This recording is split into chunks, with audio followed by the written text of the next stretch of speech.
संस्कृत भाषा भारत की प्राचीन भाषाओं में से एक है, लेकिन ये भाषा रिचुअल तक ही सिमट कर रह जा रही है। राज्य के किशोरगंज में एक संस्कृत कॉलेज है जिसने 100 साल का सफर पूरा कर लिया है। इस कॉलेज की वर्तमान स्थिति क्या है, जानते हैं इस रिपोर्ट के जरिए। रांची के किशोरगंज स्थित राजकीय संस्कृत महाविद्यालय की स्थापना 1920 ईस्वी में हुई थी। झारखंड गठन के बाद से कॉलेज की स्थिति धीरे धीरे खराब होने लगी है। इस कॉलेज में मात्र 3 स्थायी शिक्षकों के भरोसे चल रहा है। राजकीय संस्कृत महाविद्यालय में इंटरमीडिएट और स्नातक तक की पढ़ाई हो रही है। राजकीय संस्कृत कॉलेज में शिक्षकों के 10 पद हैं, जिनमें मात्र 3 शिक्षक ही वर्तमान में मौजूद हैं। यहाँ कुल शिक्षक के पद 10 हैं, जिसमें व्याकरण में 1 है, साहित्य में 1 है एवं जनरल साहित्य में 1 है। बाकी सभी पद रिक्त हैं। राजकीय संस्कृत कॉलेज में लगातार शिक्षकों की भारी कमी होती जा रही है। ऐसे में पठन पाठन में काफी समस्याएं भी होती है।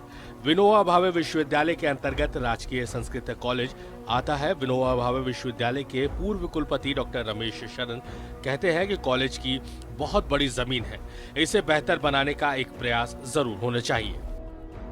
एक संस्कृत विश्वविद्यालय बनाएंगे। इसके पहले दरभंगा में एक संस्कृत विश्वविद्यालय था और ये सारे कॉलेजेस उन्हीं से संबंधित थे। लेकिन अब चूंकि बिहार बटा, तब इन लोगों को विनोबा भावे के अंदर में दे दिया गया।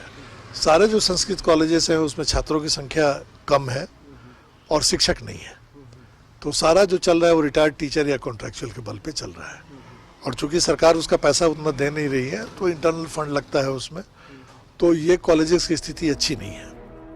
गौरतलब है कि विद्यार्थियों की संख्या भी पहले की तुलना में काफी कम हो गई है। झारखंड गठन से पहले इस कॉलेज में आचार्य की पढ़ाई होती थी।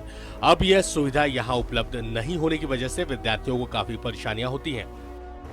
तरह से पढ़ाई किया जाता है। यहाँ के जो शिक्षक लोग हैं बहुत ही अच्छे तरीके से विद्यार्थियों को शिक्षा देते हैं और शिक्षा में किसी तरह का कोई कमी हम लोग को महसूस नहीं होता। व्यवस्था कुछ नहीं था जिस प्रकार की अभी व्यवस्था दी गई है। पहले यहाँ जिस समय हम लोग आए थे, रह रहे थे, पढ़ाई कर रहे थे, हम लोगों को बहुत परेशानी होती थी। तो विनोबा भावे के संपर्क में ये कॉलेज रहने के कारण से यहाँ बहुत सारा सुविधा अब हम लोगों को मिला है। झारखंड में 6 संस्कृत कॉलेज हैं। ऐसे में ये सभी कॉलेज विनोबा भावे विश्वविद्यालय के अधीन है। राज्य में एक संस्कृत विश्वविद्यालय बनाने की जरूरत है। रांची का राजकीय संस्कृत कॉलेज की तस्वीर और तकदीर कब बदलेगी, लोगों को इंतजार है।